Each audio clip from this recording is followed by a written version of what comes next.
dellu si di présenté wu man maa ngi tudd Alassane Diallo nekk chef service conseil agricole et rural et innovation si ANCAR zone Niayes donc ANCAR nekk partenaire si projet bii ñu tuddee cluster impact oignon donc nga xam ne dañ ko seq ak yeneen partenaires locaux muy ENSA donc ANCAR ak APMK bi nga xam ne moom moo boot projet bi fii ci Kayar ndax projet bi fii lañ koy déroulé ci Kayar si phase am bii ñu toll. di rafetlu projet bi di rafetlu journée bi nga xam ne moo ñu dajale tey nga xam ne journée de démonstration lañ ko tuddee maanaam yóbbu nañu ay ndaw tàggat leen fële ci ENSA te ay partenaires hollandais ñoo leen tàggat si ay wàll yu bare cité nañ ci yenn yoo xam ne mi ngi jëm si technologie ak technique goutte à goutte am na yoo xam ne mi ngi jëm si wàllu salinisation ak yeneen xeetu tàggat yoo xam ne defal nañ leen ko ñoom nag ñu waroon a dellu si sur le terrain jàpp lu tolloog 300 béykat yoo xam ne ñu ngi si zone bi tàggat leen si loolu nga xam ne moom lañ jàng tey jii nag ñu tase si journée bii ñu tuddee journée de démonstration ñëw si tool bi nga xam ne ñoom ñi ngi appliqué loolu pour ñu xool waxtaanaan ak ñoom bu invité si nag yeneeni producteurs yoo xam ne ñu ngi si zone bi ba nga xam ne résultat yii ñu gis fii buñ ko méngalee ak li nekk ci wet ga di jëfee nañ daan jëfee bu njëkk donc ñu xool jàngat yañ ci mën a am waaye itam xool résultat yu baax yi nga xam ne mën nañ ko ci am ba bu ëllëgee ñu lawal ko mu mën a laal yeneen i tool donc loolu mooy njëriñu journée bi ñu koy rafetlu bu baax ñun di rafetlu partenariat bi nga xam ne moom la ñu am si biir cluster bi di rafetlu itam jàppale bi nga xam ne la coopération hollandaise mi ngi koy jàppale projet bi waaye itam pour extrapoler xëy na ñu ngi koy jàppale ministère de l' agriculture ndax si yeneen i fànn partenariat néerlandaise bi mi ngi siy jàpp bu baax. Ouais. Assalamu alaikum, bonjour. Moi, mon nom c'est Djibril Diallo. Je suis de l'ENSA, l'École nationale supérieure d'agriculture de Thiès. Je suis le chef du centre d'application des techniques agricoles là-bas à l'ENSA. Et je suis l'adjoint du coordonnateur du projet ICO qui travaille ici à Kayar. Le projet ICO, c'est un projet, comme on l'a dit tout à l'heure, un projet en partenariat avec un consortium qui regroupe 3 partenaires. Il y a l'APMK, l'association des producteurs maraîchers de Kayar, il y a l'ANCAR, l'agence nationale de conseil agricole et rural,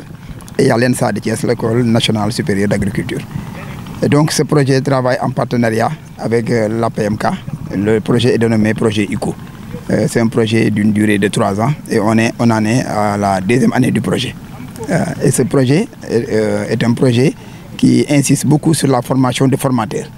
Formation des formateurs, les formateurs sont au nombre de 10 et ils ont été choisis au niveau de l'ANCAR où il y en a 3 techniciens de l'ANCAR, 4 de l'ENSA et 3 de l'APMK. Ça fait un nombre de 10. Et ces 10 techniciens ont été formés au niveau de l'ENSA, c'est ça la formation des formateurs, par des techniciens néerlandais. Et donc ces techniciens néerlandais, parmi ces techniciens néerlandais, ils viennent d'horizons divers. Il y a Meis, il y a Salt Docteur, il y a ENSA Zaden, il y a Delphi, et il y a HZDPC. Et donc il y a beaucoup de... C'est un consortium de formateurs. Et donc ils sont venus durant toute l'année écoulée déployer des formations au niveau de... Et les formations ne sont pas encore terminées, ça continue. Récemment, on est même venu à Kayar avec HZDPC faire une formation théorique et pratique sur la pomme de terre. Et au finish, on est même arrivé à procéder à la plantation sur un champ de démonstration. Et donc ici, ce qui nous réunit aujourd'hui, c'est une cérémonie de démonstration au niveau des champs de démonstration. Et donc, dans ce projet, il y a 3 champs de démonstration qui ont été mis en place. Et donc, ces champs de démonstration servent de vitrine au projet. Et donc, les thématiques, parce que les thématiques de formation qui ont été déployées au niveau de l'ENSA, et regroupant les techniciens de l'ANCAR, de l'ENSA et de l'APMK, font l'objet après d'une démultiplication au niveau des producteurs maraîchers de Kayar. Et donc, ces producteurs sont au nombre de 300. Et on fait ces thématiques de formation au fil des mois. Et ces formations se déroulent vraiment dans le temps. Mais on glorifie et on est vraiment fiers de la participation effective des producteurs qui viennent régulièrement assister à ces formations et vraiment avec une hauteur remarquable. Et donc, ces champs de démonstration constituent une vitrine. Parce que si ça marche, c'est au niveau de ces champs que les techniques sont déployées. Et l'idée, c'est que les producteurs viennent prendre référence sur ces champs de démonstration et démultiplier ce qu'ils ont appris au niveau de leur propre champ.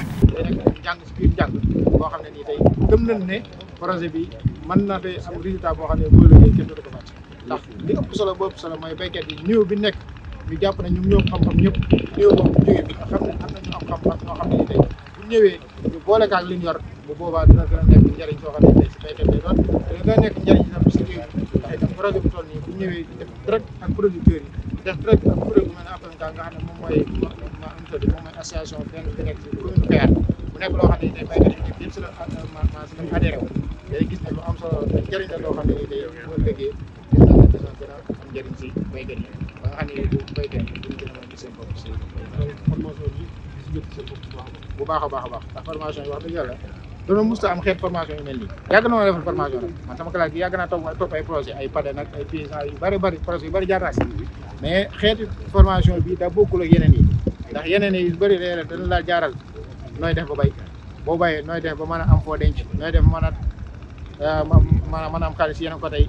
nooy moytoo yenn jafe-jafe mais bu nekkee kii côté wàllu suuf si te gis nañ ne zone bi ak wàllu environnement bi ak ni nga xam ne tey moom la xorom di doxee si wàllu jaww ji ni mu doxee si suuf si ni mu yaatoo ndox mi itam ni mu siy génnee nga xam ne zone bu daawul sa xorom léegi muy sa xorom yooyu yëpp gis nañ ne kon bu ñëwee adopté wu ak li nga xam ne tey moom mooy suñu bëgg-bëgg yooyu nga xam ne bëggoon nañ si am solution yi am na fi tool yoo xam ne nii tey dem na ba nit ñi duñ ko bay ngir lan ngir wàllu xorom te bu ñëwee nag bu ko defee andil la li nga xam ne moom mooy ndox mi wala appareil yooyu man laa wan na la yow kat sa suuf si mën na nga see bay gàncax sàngam ak gàncax sàngam ak gàncax sàngam waaye gàncax sàngam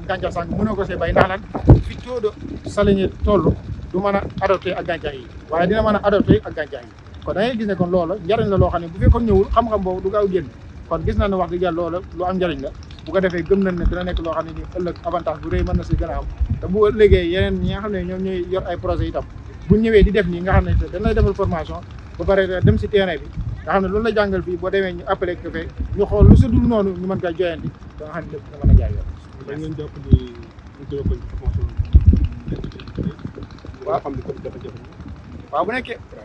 waaw bu nekkee formation yi moom gis nañ ne li nga xam ne tey ñoom lañ koy doxalee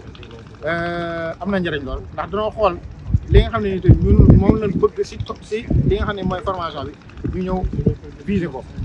mais bi ñu viser foofu nag li nga xam ne moom mooy pratique bi carrément loolu mooy li nga xam ne mooy si ëppati sol ndax gis nañ ne pratique bi moom mooy li nga xam ne moom mooy dëggal formation bi ndax am na njëriñ wala amul njëriñ ndax boo jàngee ba pare te tariwoo daanaka yow da ngay mel li nga jàng moom amul la njëriñ waaye boo jàngee pare nag di tari nag bu ko defee ñi nga xam ne ñoo ni defal formation yi bu ñëwee suñu tool yi gis ne ñun kat lii la daan béyee te ñun gis na ne ñoom ñi ngi béyee nii kon dina gis ne wax dëgg yàlla mën naa am njëriñ loolu si mën a yokkaat rek mooy xool li nga xam ne mooy yenn ti jafe-jafe yi si nekk nga xam ne ay manque la si nga xam ne moo nekk si wàllu ndox mi lu mel ni goutte à goutte léeg-léeg day am ay fatt yooyu ay mbir la yoo xam ne te amaana ñoom pour nu ko gënee jàngal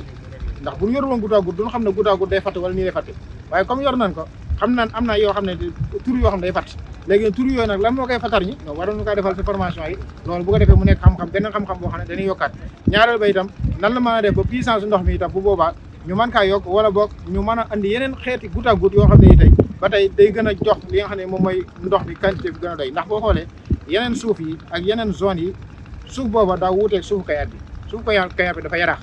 li mu bëgg si ndox day bari du bokk ak yeneen zone yi nga xam ne tey amaan li mu soxla su ndox du bari bu ko defee loolu yëpp ay mbir yoo xam ne ñoom bu ñu siy ñëwee gën ka see yokkaat bu ko defee dina gis ne formation bi dina gën a am njëriñ te bu ëllëgee goutte à goutte dina mën a continuer di ko jëriñoo mu bañ a nekk loo xam ne nii tey jàng nañ ka tari nañ ka tey bu ëllëgee gars yi dem ñu daal koy tegaat suñu ginnaaw loolu leen bañ moo tax ñu ànd si ñoom diñu gunge ba nga xam ne bu ëllëgee day nekk aw yoon woo xam ne lépp dina continuer.